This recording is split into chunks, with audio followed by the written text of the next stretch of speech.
Hi trauma healers, Lev here with Find Your Way.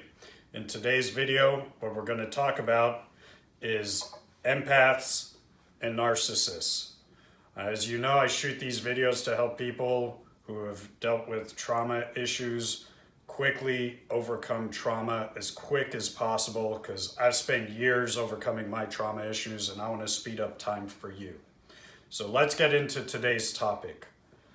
Empaths and narcissists. Empaths are people who tend to be kind and giving, empathetic. They feel other people's feelings. They're sensitive to energy. They tend to be overall a bit more emotional, a bit more sensitive people. So you have kind of the empaths over here on the left. All the way on the right, you have the narcissists. Narcissists tend to lack empathy. They tend to be self-absorbed. They very rarely, if ever, accept responsibility for any of their behavior, no matter how badly they hurt people. And they can be highly manipulative. Something else to note about empaths versus narcissists: empaths tend to be givers. Narcissists tend to be takers. So look, it's a continuum. There's very few people who are pure empaths and pure narcissists. It is a continuum. There's various degrees and gradations. But overall, there's people who tend to be more on the narcissistic scale and other people who tend to be more on the empath scale. And so here's the issue. The issue is that empaths tend to be magnets for narcissists. There's lots of reasons for that, but I think the main reason is because narcissists know that they can manipulate the kindness and giving nature and honesty of empaths. And narcissists know that they can manipulate that to their advantage and take and take and take from empaths without giving. Obviously, this happening in personal relationships, business relationships, even family dynamics can be traumatizing because narcissists are almost like parasites on empaths, and they will even take until there's almost nothing left for the empath to give. So you need to be very, very careful if you're more on the empath scale of narcissists. And unfortunately, if you are more of an empath, you are more prone to be traumatized, again, because you feel deeply, you care for others, you tend to be just more sensitive to people's energies, to the environment, to other people's emotions. And the mistake that empaths commonly make, and I've made this mistake myself several times, unfortunately, got my hand burned on the stove a number of times, and I've had to learn the hard way to watch out for narcissists because the mistake that empaths tend to make, and if you're an empath, ask yourself, have I made this mistake? Is we project our values onto other people. We're good people, we have a good heart, so we assume other people are good people who have a good heart. Unfortunately, that's not the case. Now look, I'm not saying not to give people the benefit of the doubt. It is better for your mindset and your emotional well-being in general to assume the best rather than the worst in people. But with that being said, you can't be naive. You cannot ignore red flags. So other things to watch out for with narcissists. Narcissists tend to have low humility and high dishonesty. And so, for example, narcissists always want it to be about them. They always want to be the center of attention. And they tend to be dishonest, and part of dishonesty is being manipulative. So if they upset somebody, they'll make every excuse in the book. They'll give every reason in the world other than other than accepting responsibility for why they did what they did, even if they hurt you very badly. Sometimes they'll even gaslight you. They'll blame you for what happened, or they'll totally disregard or invalidate your feelings. They'll say things to you like, "Oh, you're just too sensitive," or "Oh, you're just totally misinterpreting the situation," or whatever other excuse that they can come up with. "Oh, I was just having a bad day. I just get emotional sometimes. I just get upset sometimes. Don't take it so personally." Well, let me tell you something. We all get upset. That doesn't give you the right to explode and blow up on other people. And that's what narcissists tend to do. If they get upset, they lash out and they don't care how it makes you feel.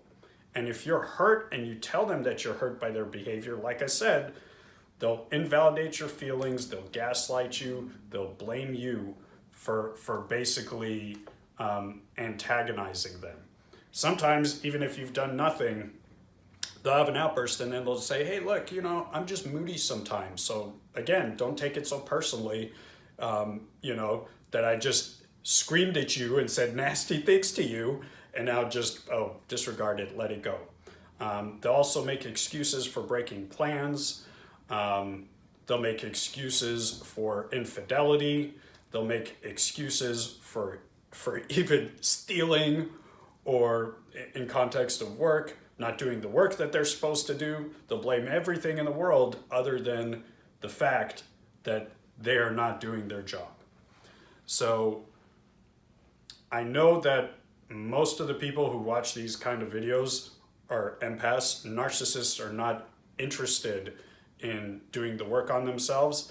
Narcissism actually comes from deep-seated insecurity, ironically. It's such deep-seated insecurity that they have to feel superior to other people, and they have to disregard how they affect other people, how they make other people feel. Like, have you ever had a narcissist say this to you? You might bring up the fact that they said something inappropriate that hurt somebody. And have you ever heard them say, "Well, I was just saying what I thought"? Of course, you're saying what you thought, and you gave zero fucks how it made the other person feel. I'll give you a funny story. I had an ex who decided to call out one of her best friends on her birthday. Call her out for something like not saying thank you enough. And her friend got really upset with her. And she couldn't understand why her friend was upset with her. She's like, "Well, I was just saying what I thought. It was an issue she had." And I told her, I said, it was her birthday. You couldn't have brought it up another time? You couldn't have been more tactful about it? Why would you bring something up like that on somebody's birthday and basically, personally attack them on their birthday? But that's the thing with narcissists. For them, you can't ever hurt their feelings, but they can just run roughshod on anybody, and their feelings don't matter. If they took from them, if they canceled plans with them, if they even stole from them, somehow they're justified in doing it because I get everything, you get nothing. I don't care what you get. That's the narcissist attitude. I can violate your boundaries. I can totally fly off the handle. I can yell at you. I can berate you. I can belittle you. I can deceive you, I can manipulate you, and it doesn't matter. It's all somehow your fault. So look, just understand, especially if you're in a relationship with a narcissist, they can wreck your life. Like I said, they will take and take and take and manipulate till you feel like totally just emotionally drained, and they can shatter your self-esteem as well. And it could take years to overcome the trauma that they put you through. And it goes in other areas of life too. In business, they could totally screw you over and hurt you very badly financially, damage your reputation. So here's the thing. Most people you want to give the benefit of a doubt to. We can all have a bad day, but the key is, does the person genuinely apologize? Do they accept responsibility? Do they acknowledge, how they hurt you. Because here's the other thing about narcissists. They might give you an apology, but it'll be the most half-assed, insincere apology, and it'll just basically be an apology done to get you off their back, not because they're genuinely sorry. So the key is with narcissists is, unfortunately, it's a very deep-rooted issue. If anybody is willing to do the work, sure, they can transform and improve as a person. But the problem with narcissists is that they don't think there's anything wrong with them. It's always everybody else's fault. And so half of the battle is acknowledging that you have a problem. And most narcissists are not willing to acknowledge that they have a problem. And even if they do acknowledge that they have a problem, when they start to do the work, they find it too hard because, you know, gosh, now I have to care about people's feelings, and now I have to be honest and tell the truth and you know, control my emotions and stuff like that. They just see it as way too much work.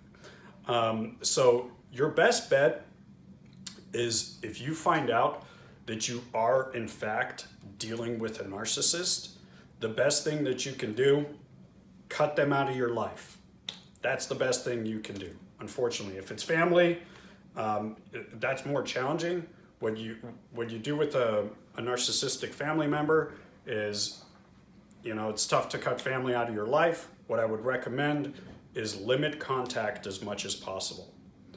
And don't let the narcissist manipulate their way back into your life, because they'll find little ways where they just want, oh, do you want to just grab some coffee or you know, or a snack, or chat briefly? No, just keep the conversation short and sweet. If you have to deal with a narcissist, if it's like an ex or a family member, keep it very short, very matter of fact, just the issue at hand that you have to deal with, and nothing beyond that. Because like I said, a narcissist, they are all about themselves. They don't care about how they affect you. You don't want people like that in your life. So, by the way, a book recommendation that will help you figure out if somebody's a narcissist is a book called The H Factor of Personality, and that helps you determine when somebody has low honesty, low humility. So check that book out. And until next time, love you all. And by the way, please like, share, and comment below. If you've had any experience with a narcissist, comment below and tell our community about that so people know the red flags to look out for. Thank you.